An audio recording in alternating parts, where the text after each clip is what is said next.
course is really going to be focused on working with people, on how to apply this stuff. For people that would like to use it either in their daily life or in a practice form, to whatever, or on themselves. But the language we speak will be the language of colleagues, meaning people who work with people, which actually every single person is a person that works with people, but still that's the language that we speak. Yeah. So Nondual Therapy kind of emerged spontaneously all over the place, all at once, through different people who were following a basic need. And that basic need was hot on the heels of what some have called this kind of global awakening, of a lot of people coming to critical levels of stress and awakening into altered states of consciousness, and shifting into what places outside of the identification with the personality, outside of identity, and finding that they're still here and experiencing that this is actually quite positive often. So that's awakening. That's non-dual awakening, it's often called. And this has given rise in itself to a lot of spiritual teachers, and it's impacted, this shift in consciousness has impacted a lot of healing modalities as well. So there is this whole non-duality crowd. So non-duality originally is about accessing the experience of the formless, the experience of non-separation. So that's why it's non-duality, because duality is a separation, and non-duality is recognizing that the apparent separation, the experience of separation, isn't a truth, isn't an end point, it's not a reality. Meaning, if I experience a separation within myself, yes, then it's an experience, it's in the realm of experience, but I, the one that's experiencing the separation, am not separated. That's the kind of foundation of non-duality in its broadest sense. Of course, it's defining itself on what it's not, which isn't a thing, is it? It's like, if you say, I am not Harriet, then it's not a thing. It's an absence of an identity of Harriet. For example, if I say, I'm not angry, I don't say what I am. I say what I'm not. It's not a thing, not angry. So just that word, non-duality, is indicating a movement into undoing, seeing what we're not, and letting what we are reveal itself according to what we're not. So the Buddhists have often talked about getting enlightenment is simply clearing away what we're not. What we are, we can totally, it's never going to leave us. It's not going to go anywhere. It's not something we have to look for. What matters is what we're not, in terms of obstructing our naturalness and our freedom. So another way to say that is that you're all enlightened already. There's just a lot of shit in the way. And you always have been and you always will be. There's nothing to be lost or gained or earned, and nothing can get hurt or stolen, or there's nothing to cling on to. So there's a magical thing that happens in clearing what we're not, which is that we have to become conscious of it. You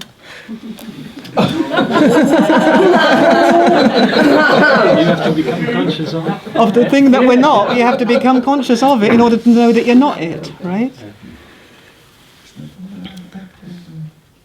And often, just the moment that we become conscious of what we're not, it's clear we're not, because it's out here, isn't it? It's not here. It's like, I become conscious of this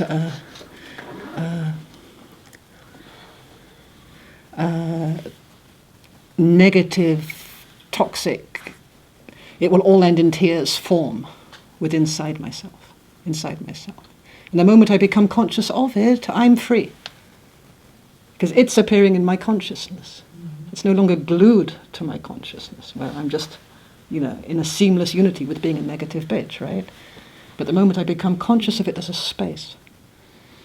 So consciousness has this healing effect. In the moment there is conscious awareness, there is a clearance happening. There is a kind of liberation happens, just from the place of witnessing, the place of observing.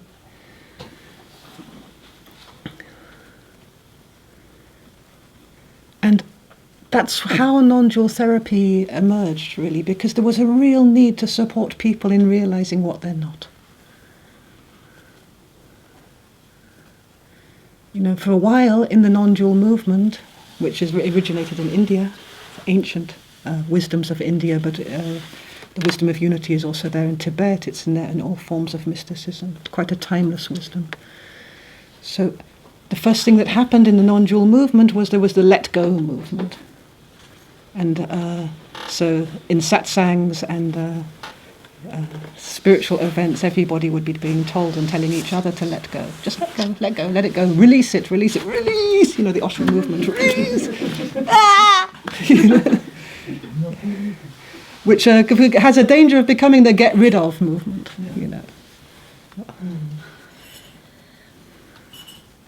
And of course, a lot of people kind of have found themselves feeling pretty useless because they weren't able to let go. They're being told to let go and they can't let go, so they feel like they failed. And this is kind of missing a step in that in order to let go of anything, you have to first be able to hold it. You can't let go of anything that you are not holding.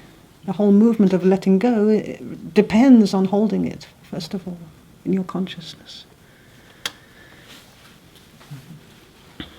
And the irony is, the magic is that the moment you're able to hold it and really hold it, you've already let go. Because you're holding it. You're the space in which you're holding space for it to emerge, so you become much more the space, and the let go has already happened. There's no rejection involved. But when you look even deeper into the psychology of clearing obstacles that are in the way, it's actually not the stuff that we want to let go of which is the most limiting us. It's the stuff that we don't want it to be there in the first place. It's the stuff that we deny. It's the stuff that we don't want to hold it ever. So there's no question of letting it go because we're not willing to even see that it's there. Our shadow stuff. The stuff from the deep, the depth, beneath the threshold of waking consciousness. The stuff that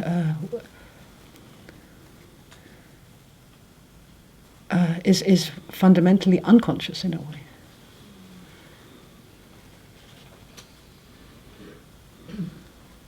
So it's very hard to let go of something that you're not grasping towards it, you're averting it. You're constantly trying to let go of it. So what sense is letting go? Because you're constantly trying to get rid of it. So when somebody says let go that you should let go of that kind of suffering that you've spent your whole life trying to get rid of, it can be very annoying.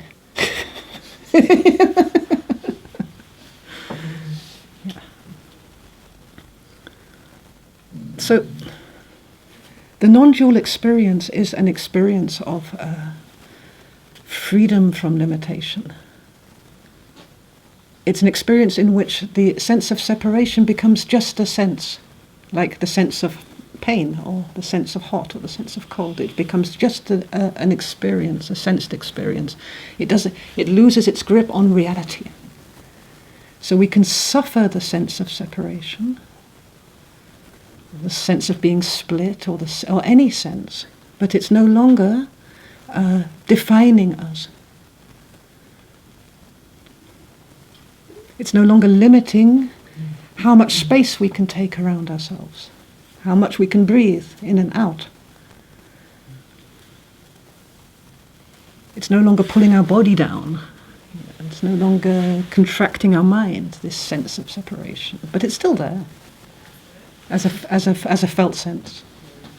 But it loses its absolute quality, its godlike quality, that each one is separate and I am me and you are you, and there's a clear border between the two. It loses that fixed existential quality. So in a way, when there is a non-dual awakening, an awakening outside of the sense of separation, it's like some people describe it that the background of themselves, or the essence of themselves, suddenly floods forward and becomes the foreground. And within that, there's all kinds of background things, like a little bit of loneliness, a little bit of anger, fear. All the experiences are possible, but that's no longer in the foreground of their consciousness. There's a kind of flip around. So one of the big false gods to fall in a non-dual awakening is the false god of fear. So collectively and in our conditioning, and for generations, we have been worshipping this god called fear. Meaning, if we are afraid of something, it dictates our direction, our expression, our manifestation, our freedom of thought, of heart, of body. This god called fear, it's like enslaving us to moment by moment experience of being small, like having a limited amount of space and only a certain amount of time. And this fear, this compass, when I say a god called fear, it's like a compass that we took on collectively. It comes, of course, always with a threat. Fear doesn't exist in isolation. It comes with a threat. It's fear of something. It's like, if I speak up now, then that horrific thing that I will never mention, I'm not quite sure what it is, but that horrible thing is going to happen. It's threatening something from the unknown, from the place of horror. If I relax too deeply into myself, then that thing will happen. We forgot what that thing is. It's a formless thing, because we forgot it. And the process of non-dual therapy is very much inviting that thing, which is the logic of fear, to show up and take a form in consciousness, in a way. Because once it's got a form, like, if you laugh now in public, then, and it turns out that terrible thing is your mother will smack you, it's like, well, sod that. I'm going to have a good laugh because my mother's not here. And you see what I mean? It's never as bad when it takes a form, and conscious to the moment we become conscious of it, it can take a form. It's never as bad as when it's formless, a formless threat, a formless nightmare.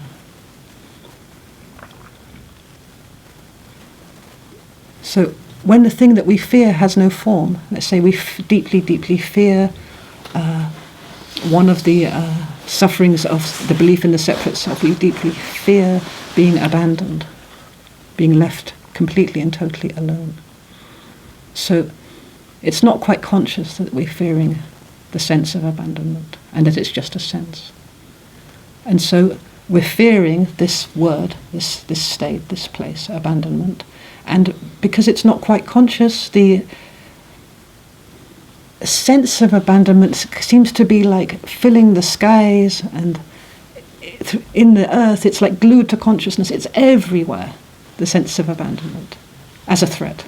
It's like, it's not just local abandonment of little me, it's like a sense of abandonment. It's an abandoning universe with an abandoning sky, an abandoning planet. Because it's formless, it goes everywhere.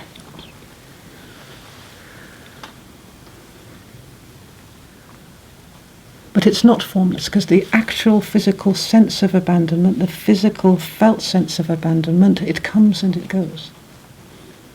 It's not absolute, it can't hold us all the time.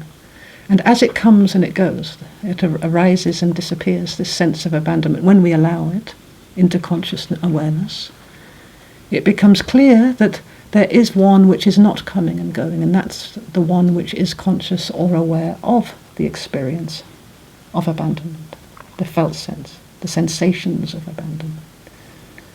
And so an empowerment begins in which this, in this case it's a false god called abandonment, loses that status of being that thing which must never, ever, ever happen, because it never, ever, ever can happen.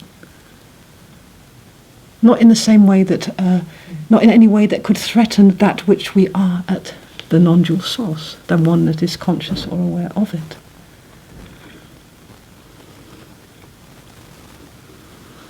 So, what is this non-dual source? Each morning we're going to do a meditation which encourages, both the talk and the meditation will, and especially the meditation, will encourage a falling backwards, a collapsing backwards into the source of ourselves. And a kind of falling off and flying away of that which we're not, of what's false.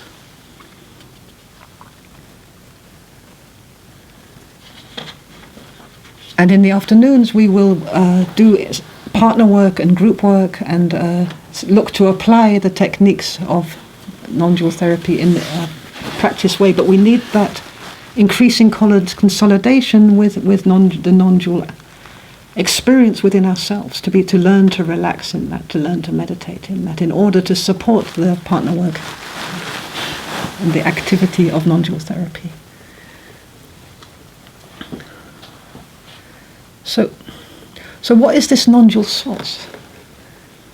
So when we look both at what has been experienced and told by many, many different people and many, many different ways, and towards the universe itself, the physical universe itself, what appears as the kind of source of all that we are is a little bit like a great local black hole. It's like a point of singularity. Singularity is where everything converges into one.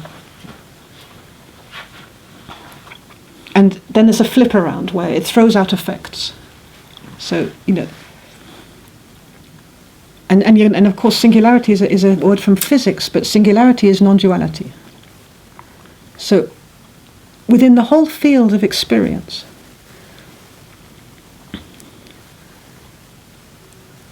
whatever is experienced by you, the experiencer, the one that's able to feel, the one that's able to think, the one that's able to notice the feeling and the thinking, the one that's able to touch and to notice the impressions of touching.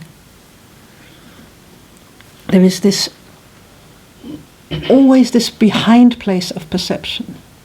So even for consciousness itself, there is a point of singularity which is prior to consciousness, as Nisargadatta said. Which is prior? Before consciousness, behind consciousness, out of which consciousness emerges. And it's not an end point, it's like a black hole, it's like it's what we have called thatness. Yes?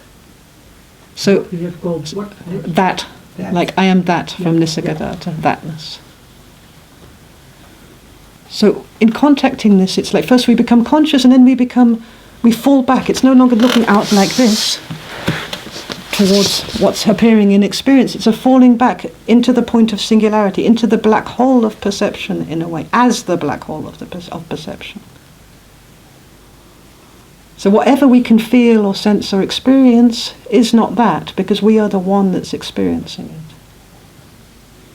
You see? Whatever can come forward as an atmosphere, and we sense an atmosphere. So it's a sensed atmosphere. It's not the one that's able to sense the atmosphere. So our whole atmosphere comes forward in our field of sensitivity by virtue of this field being able to sense anything at all, good, bad, light, darkness, pleasant, unpleasant. So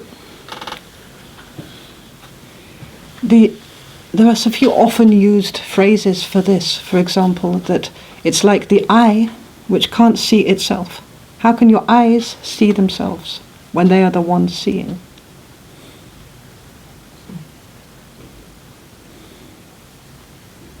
How can your finger, if you touch yourself, if you touch your hand, how can your finger feel itself touching? It doesn't. It feels the meeting position of itself and the hand.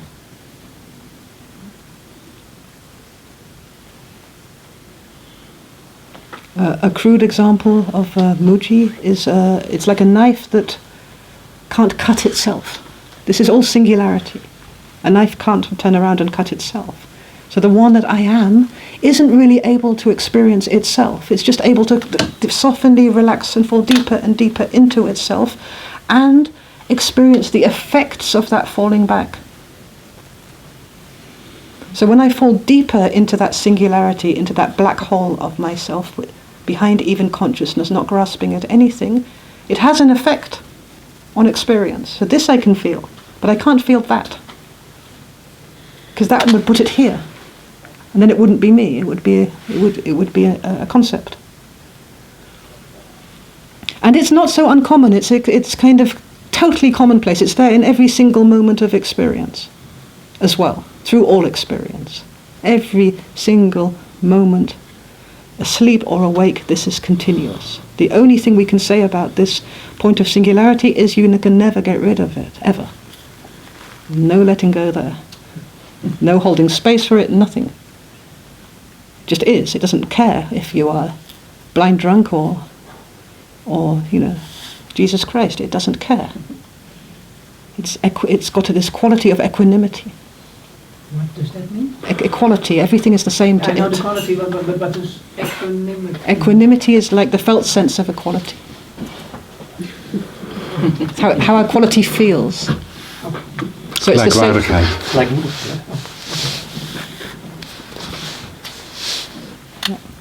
So it all sounds very woo-woo and zoomy, but when you look into like what we take as reality, what you really, really take as reality, what would we come up with? What would we say? When you say to yourself, "Okay, I am here alive," where do you check in? How do you know that you're here alive at all? What's your proof that you're here at all physically right now in this room? I'm listening, I'm breathing. Okay, so the physical sensation of breathing and being able to hear and seeing, yeah. So, would it be true to say that you fall back on the physical dimension, on the experience, the physical experience of being able to hear? So deaf people can't hear, so are they less alive? No. Yeah. So, and you're breathing, which means you're not dead. Yeah.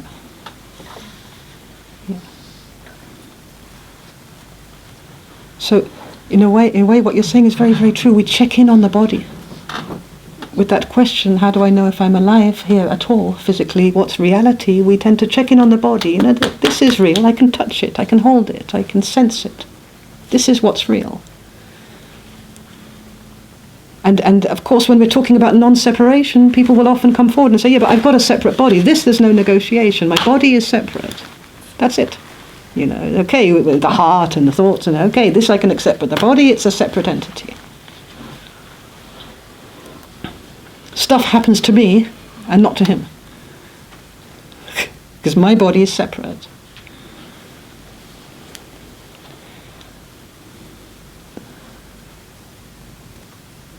And in a way, that's a very first contraction, in a way, this kind of decision that the body is separate. Because when you really, really look into the physical body, it's made of living cells, and inside the cells are proteins, and inside the proteins are atoms. And you look very deeply into the atoms, and you get spinning vortexes of energy, little black holes.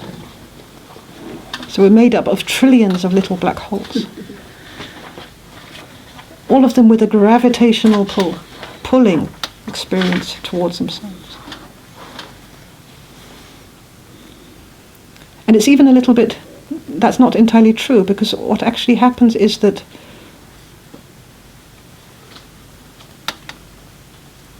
they're also chucking out light.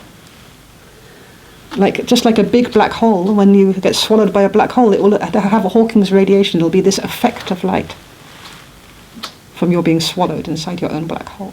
So it's the same thing with the individual cells. They're emitting a certain radiation.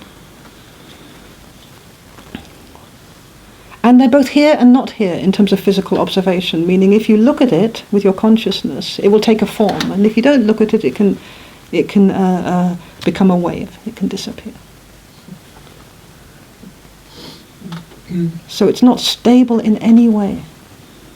The fundamental building blocks of matter is responsive to consciousness, and it's not a thing. It's not a stable thing, and this doesn't matter. There's equanimity.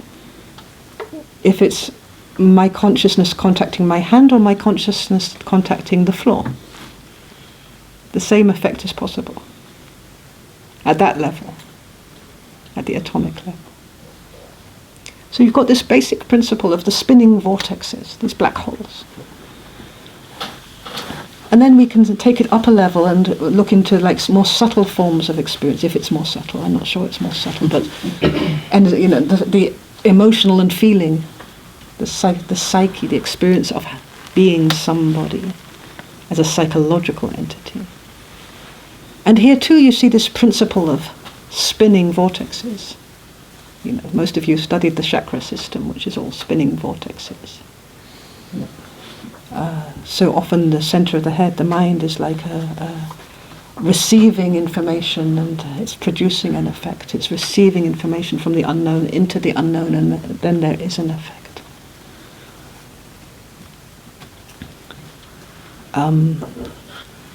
Somatic experiencing works very deeply with that bridge between the physical body and the psychology through the principle of vortexes, spinning pools of energy.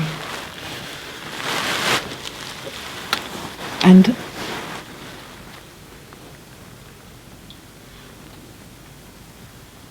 this is within the big vortex, which is me, which is the I, the point of singularity of my existence here. This spinning vortexes of energy. So, in somatic experiencing, for example, the trauma is talked about as being a separated vortex. It's got a life of its own. It's spinning in its own right. And we resource another vortex in order to move between the two, to get freedom beyond the vortexes, in a way. Everyone knows what a vortex is? It's like water going down a plug hole,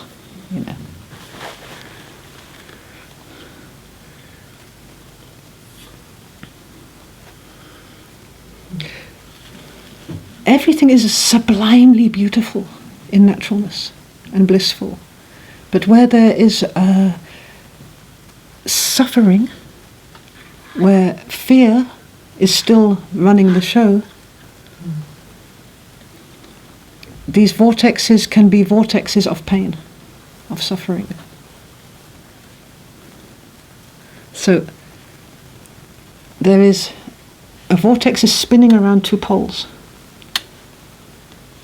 Yes, positive and a negative, towards the neutral. Otherwise it couldn't circulate, like the belief systems. Mm-hmm. I am good, I am bad, I am good, I am bad.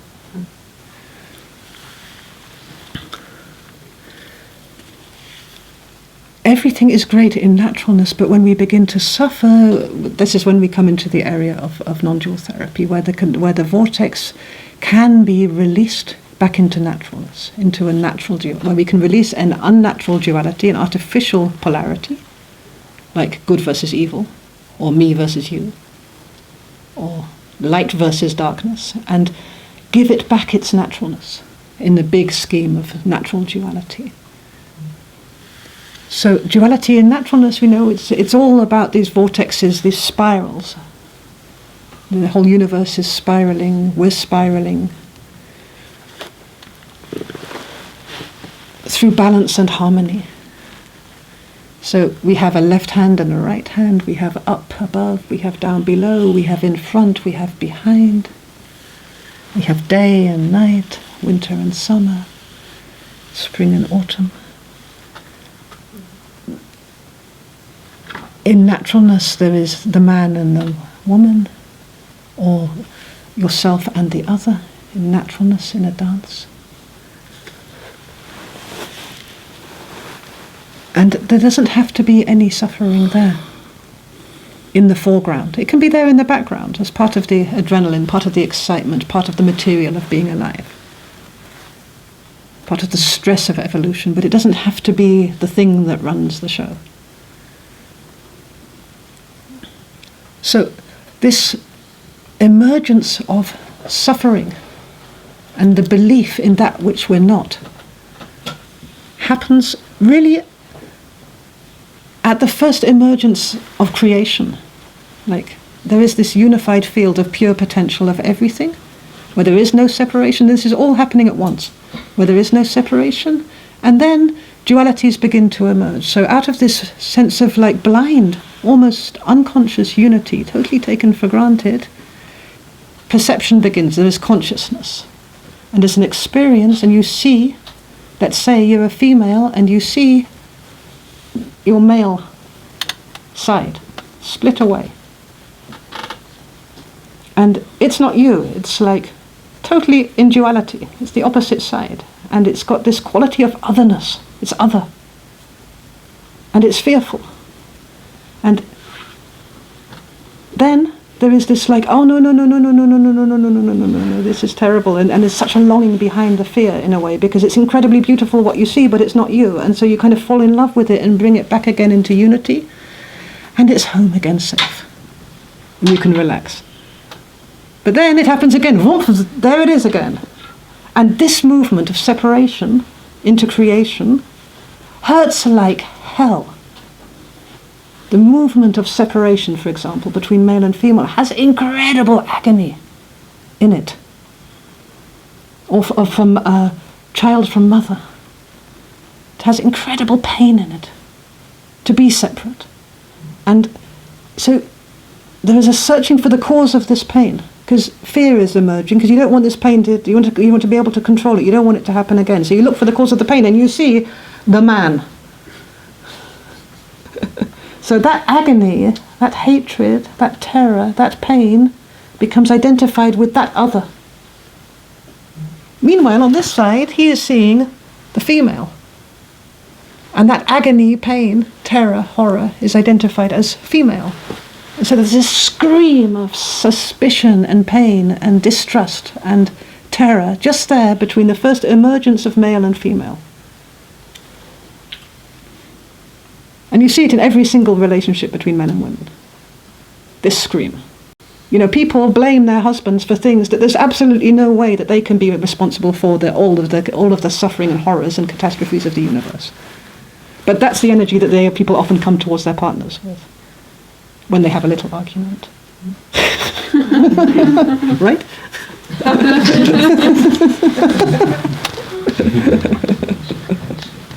And there's no way that any simple human being, male or female, can be responsible for the whole cataclysmic birth of all suffering. There's no way. So there's a place for non-dual therapy here, because this suffering, in its strength and in its compelling nature, the brightness of this light of pure pain and agony, is claiming absolute status. It's saying, only I exist. This pain, this suffering, this is the bottom line. If you get married, it will end in this. This is the bottom line of it all. This agony. This is the thing that must never happen, that I should become this agony. Or that I should get caught forever in this agony. And yet, at totally the same time, what we forgot, which is there all the time, in our blind spot, is this incredible love which is there between the male and the female. All the time. This incredible belonging which is there. This incredible bliss which is there, which couldn't be there if there wasn't a separation. You know, if this is your beloved, here in front of you, here is the beloved. Let's say it's God. Take another other. God, the beloved. It's coming down. Here it is. Yeah. It's coming towards you, because my love is pulling God towards me. If I don't say, stop, hey, those only this far and no further, what's going to happen? If I don't say, resist God, the beloved coming towards me, what will happen? It's coming towards me. I'm not going to resist. Becoming one. It disappears. I am that. There's no longer anything to love. I need to find another God.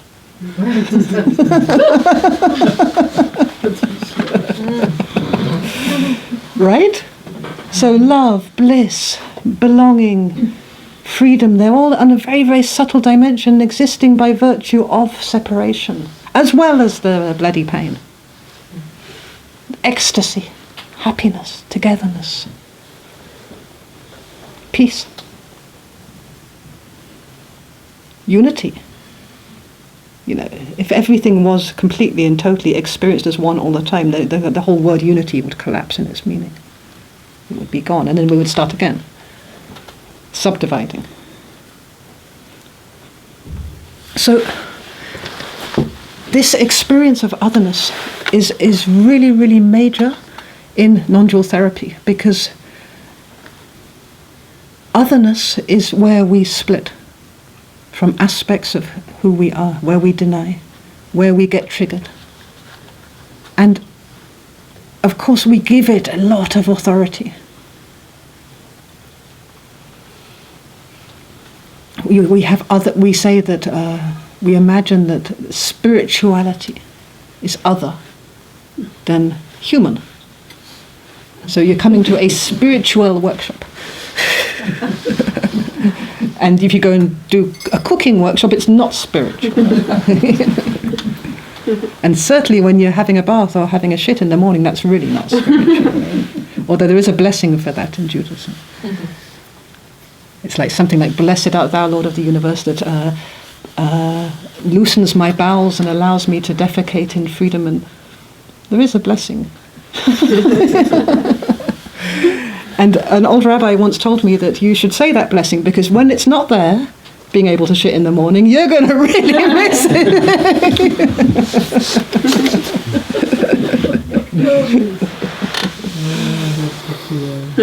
So we other stuff.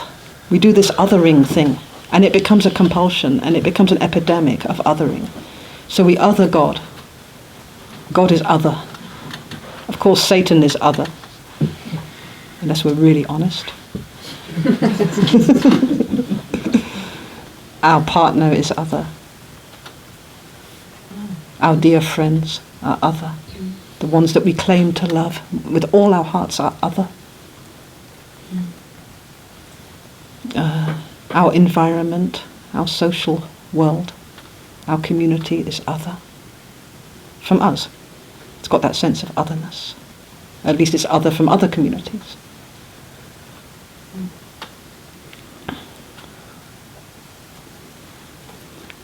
Other species of life are other, all of them inferior. It's a secondary contraction. Nature is other. The earth is other than the body, as if we were, how do you say, taxied in here on a spaceship.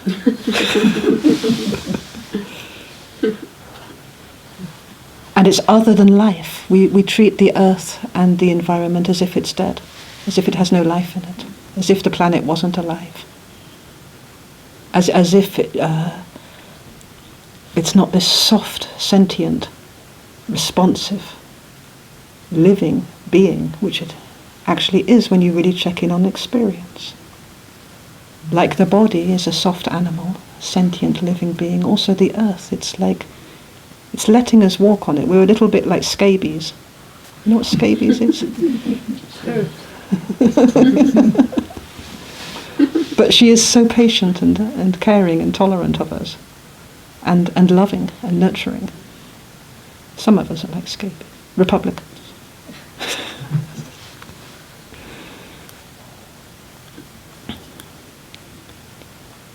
You know, there's very few people that walk around the earth, because there's nowhere else to walk, with the sense of it having a deep feeling connection with, as if the earth was another human being and they were walking on its belly, as if the earth was their actual mother.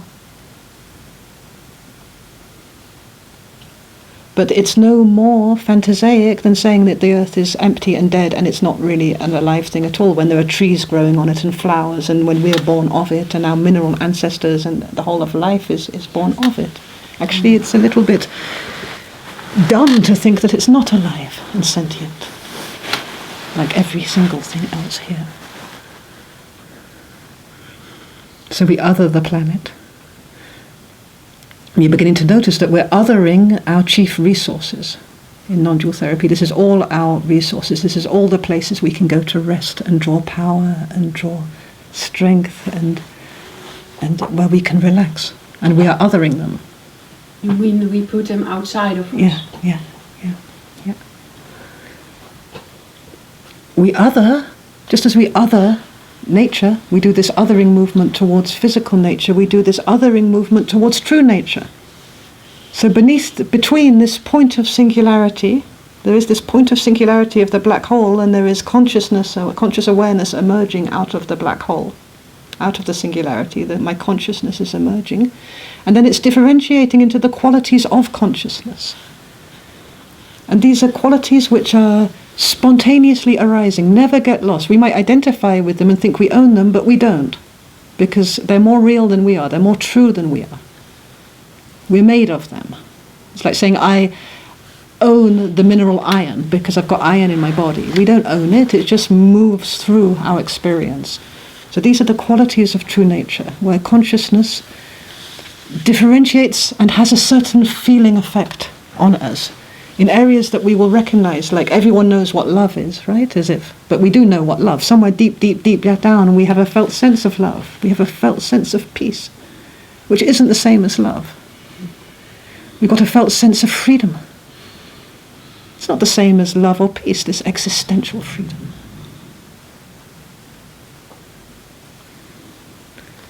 So these qualities, we also other.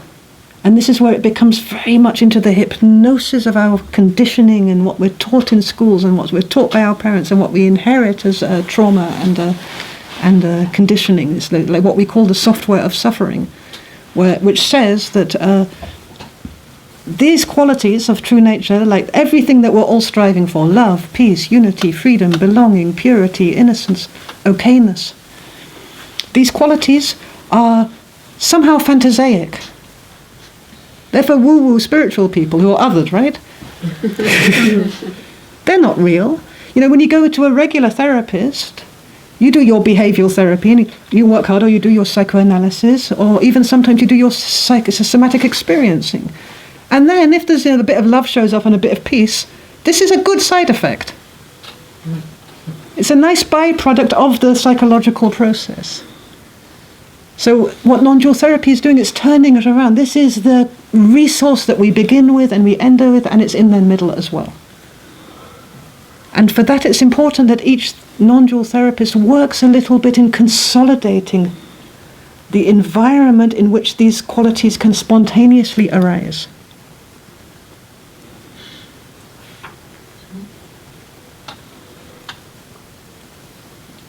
Which means clearing away what? The word... Consolidated. Yeah, important word.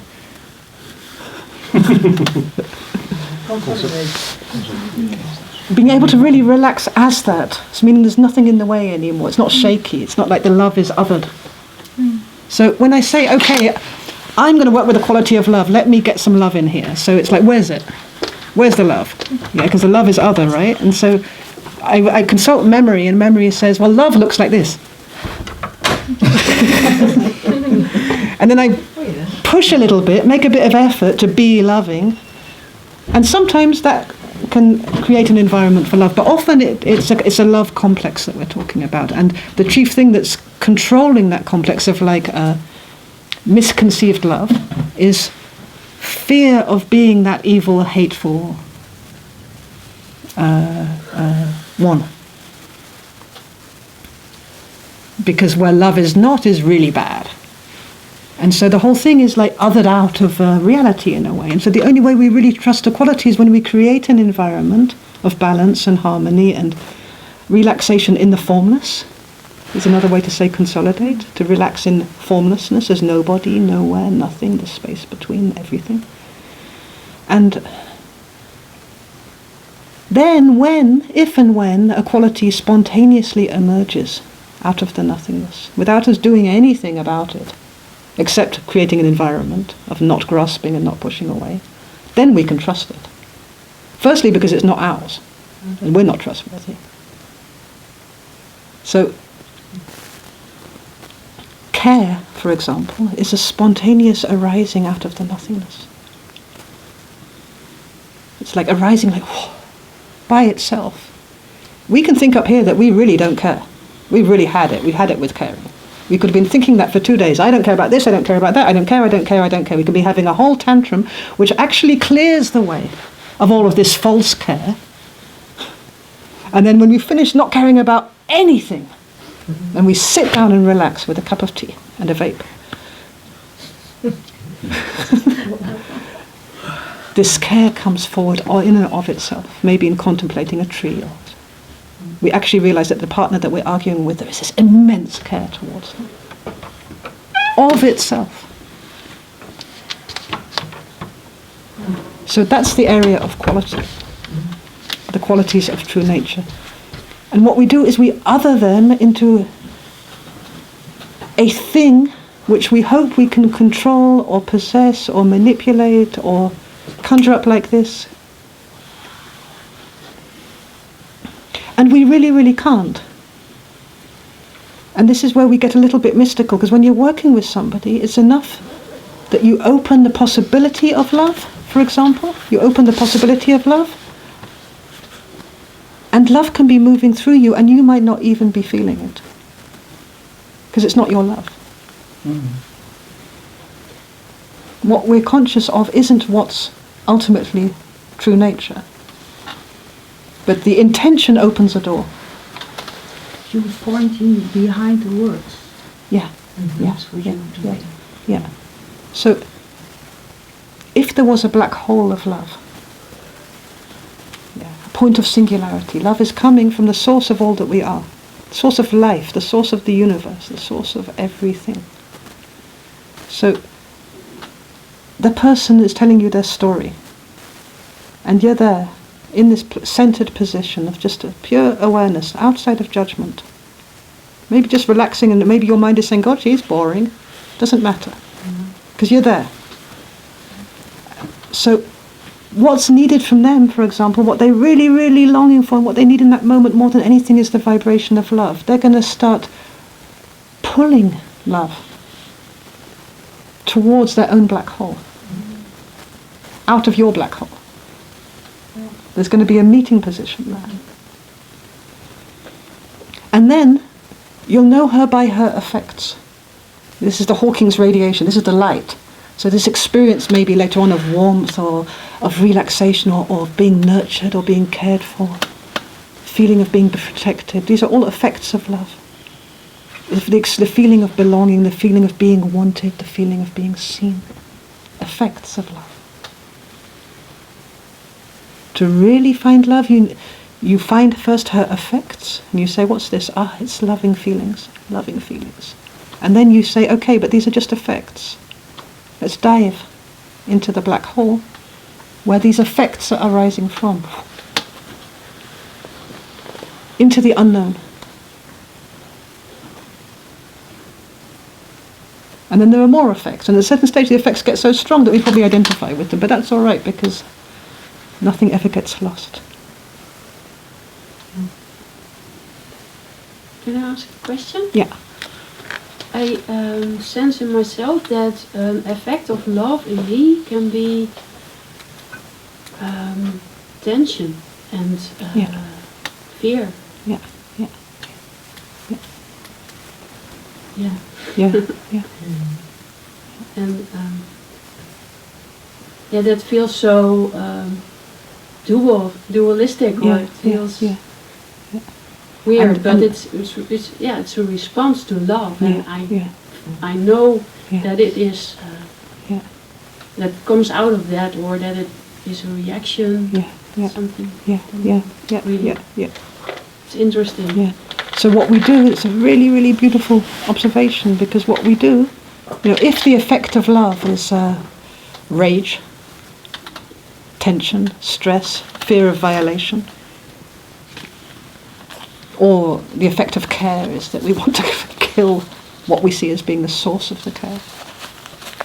If this is the effect, then we say that's not love, that's not care, this has got nothing to do with love. This is the opposite of love. And then we bring love down to a level where it's in a kind of fight against its own effects in a way. We say it's love versus hatred, this is the opposite, for example.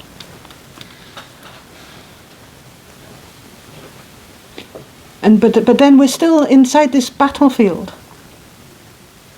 this ongoing, endless battlefield, in the name of love, to get the love, and not the negative hatred or pain or stress or tension. In this ongoing battlefield, there is this longing for love. We're totally and absolutely longing for love. We're fighting for it. The tension is looking for love, and we're looking for love.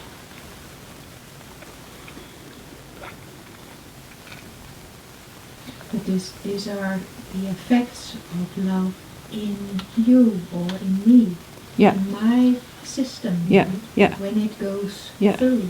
So what we do is we say, sometimes we get the bad effects and we say, I don't want this effects of love, this is not love. Love is the nice effects.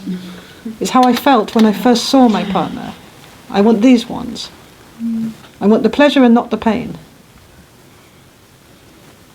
I want the good feeling, not the bad feeling. The bad feeling is other.